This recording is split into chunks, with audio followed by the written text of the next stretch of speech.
আজকে আমরা প্রথমে আলোচনা করব বাড়ি থেকে আয় কিন্তু গৃহ সম্পত্তি থেকে আয় বলে বিবেচিত হবে না। দুটো অবস্থায় কোনো বাড়ির মালিকে সেই বাড়ি থেকে আয় গৃহ সম্পত্তি থেকে আয় খাতে করযোগ্য হবে না। হ্যাঁ, প্রথমত যদি ওই গৃহ সম্পত্তিটির মালিক নির্ধারী হন এবং ওই গৃহ সম্পত্তিটি তিনি তার ব্যবসা বা পেশার উদ্দেশ্যে ব্যবহার করে থাকেন, তাহলে সেটা গৃহ সম্পত্তি খাতে আয় হিসেবে করযোগ্য হবে না। এটা ব্যবসায় বা পেশা থেকে মুনাফা ও লাভসমূহ খাতে করযোগ্য হবে। খুব সিম্পলি মাথায় রেখে দাও, যদি গৃহ সম্পত্তিটি ভাড়া দেওয়া হয় বা নির্ধারী নিজের বসবাসের জন্য ব্যবহার করে, সেক্ষেত্রে গৃহ সম্পত্তি থেকে আয় খাতে করযোগ্য হয়। কিন্তু যদি ওই গৃহ সম্পত্তিটি তিনি ব্যবসা বা পেশার উদ্দেশ্যে ব্যবহার করে, তাহলে সেটি গৃহ সম্পত্তি থেকে আয় খাতে করযোগ্য হয় না। সেটি তখন ব্যবসা বা পেশার থেকে মুনাফা ও লাভসমূহ খাতে করযোগ্য হয়। আরেকটা হলো, যদি নির্ধারী তার কর্মচারীদের বসবাসের উদ্দেশ্যে গৃহ সম্পত্তির কোনো অংশ ভাড়া দেন।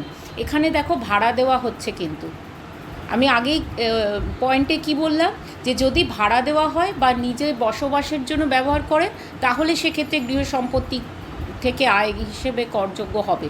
কিন্তু এই সিচুয়েশনটা দেখো, খুব ভালো করে বোঝো। এখানে তিনি ভাড়া দিচ্ছেন ঠিকই, কিন্তু ভাড়া দিচ্ছেন কাদের? তার কর্মচারীদের বসবাসের উদ্দেশ্যে ভাড়া দিচ্ছেন।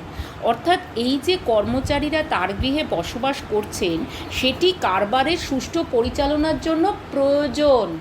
তো এক্ষেত্রে এই যে কর্মচারীদের কাছ থেকে তিনি ভাড়া পাবেন, সেটা কিন্তু গৃহ সম্পত্তি থেকে আয় খাতে করযোগ্য হবে না। এটা হবে ব্যবসা ও পেশা থেকে মুনাফা ও লাভসমূহ খাতে করযোগ্য। এটার একটা সেকশনও আছে, ধারা 22, সেকশন 22।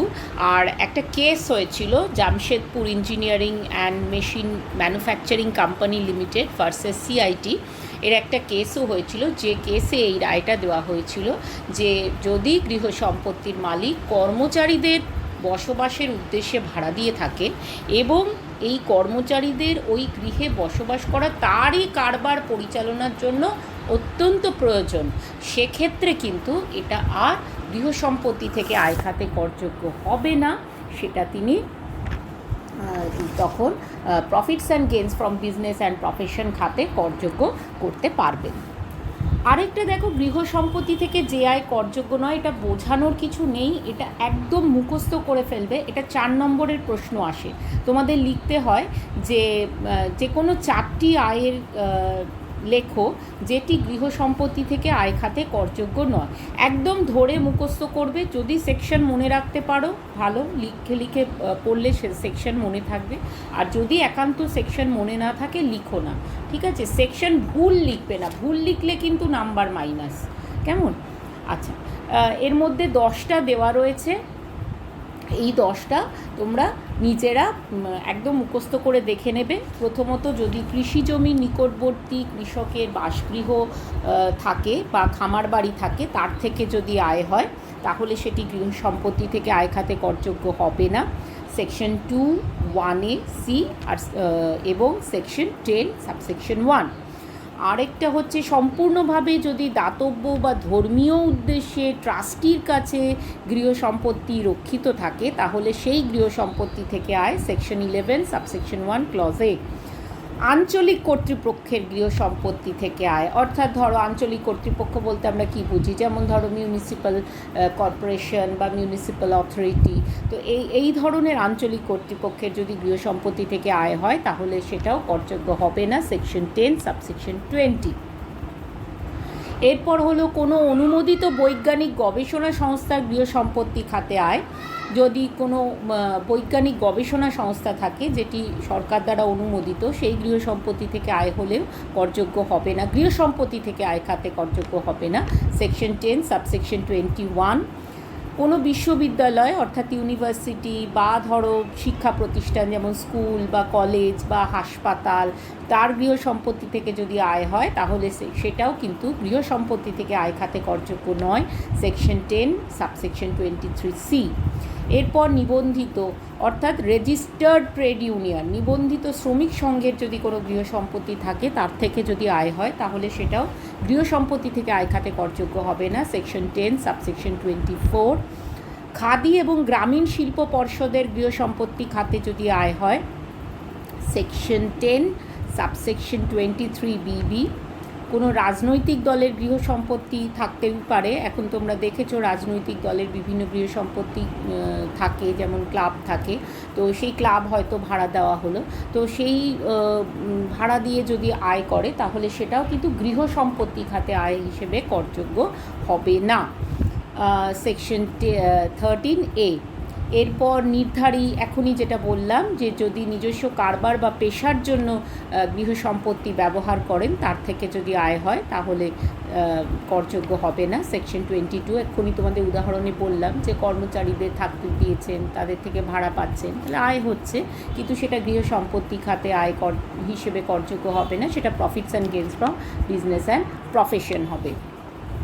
আর লাস্টলি যদি নির্ধারিত নিজ বসবাসের উদ্দেশ্যে বাড়িটি ব্যবহার করেন তার থেকে যে আয় হয় সেটাও কিন্তু গৃহ সম্পত্তি থেকে আয় হিসেবে করযোগ্য নয়। অর্থাৎ যখন আমরা অঙ্ক করব তখন দেখবে নির্ধারিত নিজ বসবাসের উদ্দেশ্যে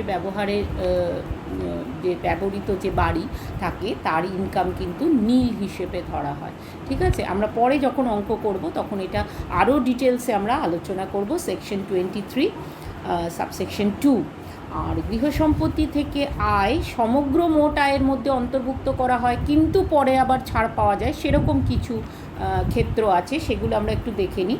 প্রথমত, যদি গৃহ সম্পত্তিটি সংরক্ষণ বা প্রক্রিয়াকরণ বা বাজারজাতকরণ এই সমস্ত কাজে ভাড়া দেওয়া হয়, হ্যাঁ, সেক্ষেত্রে কোনো সমবায় সমিতি যে আয় পায় সেটা প্রথমে সমগ্র মোট আয়ের মধ্যে ধরা হয়, পরে আবার ছাড় পাওয়া যায়।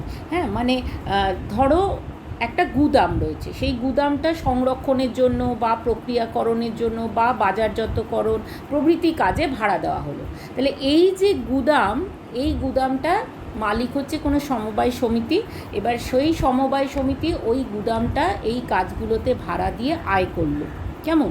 তো এই যে আয়টা হলো, এই আয়টা কিন্তু প্রথমে গৃহ সম্পত্তি থেকে আয় হিসেবে যোগ হবে, পরে আবার সেটা ডিডাকশন হিসেবে ছাড় পাওয়া যাবে। ঠিক আছে, এটা সেকশনটা হচ্ছে সেকশন 80P সাবসেকশন 2 ক্লজ ই। আর কোনো সমবায় সমিতির গৃহ সম্পত্তি থেকে আয় যেটা 20,000 টাকার বেশি নয়, সেই ধরনের গৃহ সম্পত্তিও কিন্তু প্রথমে গৃহ সম্পত্তির আয়ও কিন্তু প্রথমে গৃহ সম্পত্তি খাতে আয় হিসেবে ধরা হবে, যোগ হবে, পরে সেটা আবার ছাড় দেওয়া হবে, section 80P subsection 2 clause F.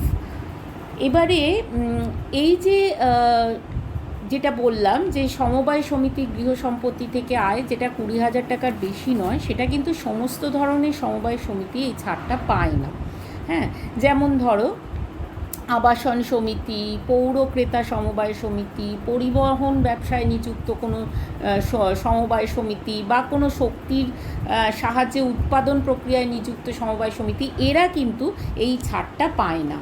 হ্যাঁ, এদের ক্ষেত্রে এটা শুধু যোগই হবে, যদি আয় করে গৃহ সম্পত্তি থেকে তাহলে যোগ হবে, কিন্তু যে সমস্ত সমবায় সমিতি 20,000 টাকার বেশি আয় নয় তাদের ক্ষেত্রে প্রথমে যোগ হবে, পরে সেটা ছাড় হিসেবে বাদ পাওয়া যাবে।